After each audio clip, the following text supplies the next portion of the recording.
figure I might give you an idea. Some people like to know this stuff. Took a piece of a popsicle stick, cut it with a utility knife at an angle, made a wedge. The plan is to pull this wing just apart enough to get that wedge in there just a little ways. Just enough to open that crack up. I don't want to go crazy because the wedge is going to crack. It's just going to crack the styrofoam. But yeah, here comes sumo time. Sumo time. Sumo time. Sumo! So, there's the crack. Where is it? There it is. It's hard to do this when you're not actually holding the camera. There's the crack right there. You know, that's good and solid, man. That sumo rocks. I put that hinge tape over it, and after with the sumo, man, this is like Kevlar, dude. Or Dudex, as it would be. You know, I use little pieces of tape through here to reinforce it. And then just to make sure I took one long one, went up and all the way down. You know, reinforce that all the way. So the wing, you know, pretty much repaired. It's enough that I'm going to try and do the flaps. Well, I'm doing the flaps, not going to try, you know what I mean? So I got my flaps. I cut them almost all the way through and put hinge tape both sides, top and bottom, and the other side, very nice. I cut a hole to sink the servo in very easily. I used the stone technique, work like a hot damn. Just put the stone in so you only want to go as far as, say, the tip. Then you know you're not going too far. Like, you know, that's the distance from the servo little connector thingy here, right here, from there to the base. So that's, you know, nice, and it's just enough that, you know, it's a perfect fit. I got some of that plastic sheeting, you know what I mean? This is, I think, 0.25 mil or some freaking thing. And I cut a couple pieces out like this that I used. I used from the servo case, right? I used the outline of this, and then the inline on one side, turned it over, used it again, and I'll end up taking it and I'll cut it out. Okay? I've already just started the etch on that one. But when it cuts out, I'll be able to do this. Put the servo through it, and it's good and snug. What I did is when I made the holes, I made them, you know, perfect, just a little extra deep. Not the center. The center is just the depth of the servo. I made the edges, I kind of notched them in so that I could, I'll sumo in a piece of wood dar. I'll sumo in a piece of wood dar, you see? And then when I drop the servo in, right, I'll have the plate will sit basically like that, you know, the servo will be in there, and then I can screw the servo through the plastic into the wood like little pilot holes, and that'll make a nice secure servo point.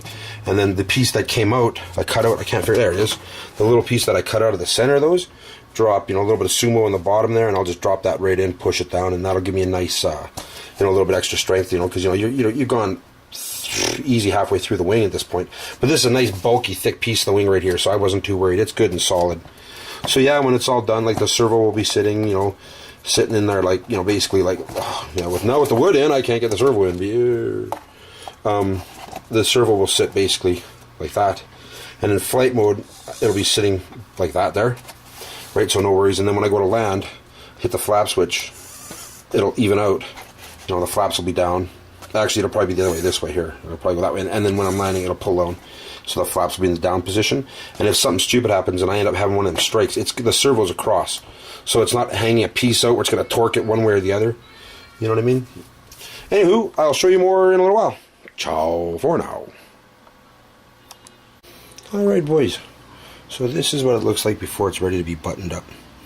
You see how the pieces in there, and I put the sumo in the little wood pieces, and I used those little hand drills, and I made the two little pilot holes, and this will go in pretty much right in there. You know, the wire will slide through down, and when it's all said and done, it's going to look like that. You know, and then I'm going to lay the tape. This one right here was short. It was always lifting up in here, so I just kind of cut it, and I'm going to lay it down. It'll be fine. You'll never see that shit.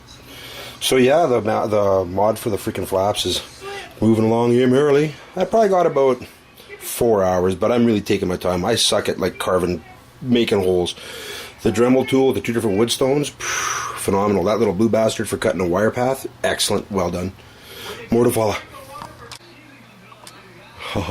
All done. Woo-hoo. So I have to thank, I guess I should have done this way early, but I have to thank, I believe it's iCert or iEatCert, something like that, for his modification to his Corsair that led me to this. It was, you know, it was the reason. Like, you know what I mean? After the repairs I had to do, I thought, well, geez, I'm right here, and I started doing it. And so I believe it's iEatCert. You know, I got to thank him. And then watching the ME109 vids by Fingers967 showed me to use the grinding stone, not a frickin' wood stone, pothead. Anyways, I'm going to hook it up to some power here right away and just confirm everything. I've got everything set up. It's doable.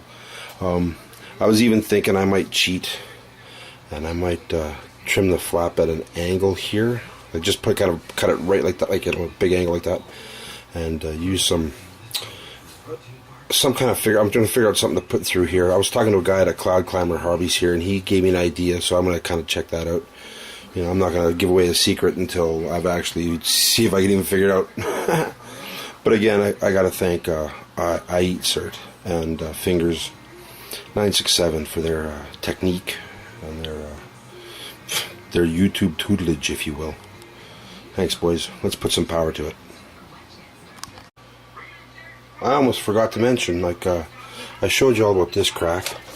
I forgot to show you all this stuff here. This is where that back damage was. So I kind of layered the area, fixed the sumo around there, and then taped it all up. It's kind of beautiful, I think so anyways. And then here was that front crack. That was the tricky one. I mean, right through here. That was a trip. And again, I just, hit it with a felt pen, and, this is good and solid, Yeah, better late than never. Alrighty, boys. We got them done. Got the ailerons are all ready to go and everything else, but check out the flaps. Hit the switch. Flaps. Yeah, I had to go with only the partial flaps, like I said, from the damage that's happening right in here, like all through here. So rather than cutting here, and I didn't think that, I just didn't bother. I can always modify later. We'll see what happens. But yeah, as it goes, it's got flaps. Being as it came from a crash, so it's flight worthy again, or at least it seems to be. I call that fixed. Woohoo! Thanks for watching.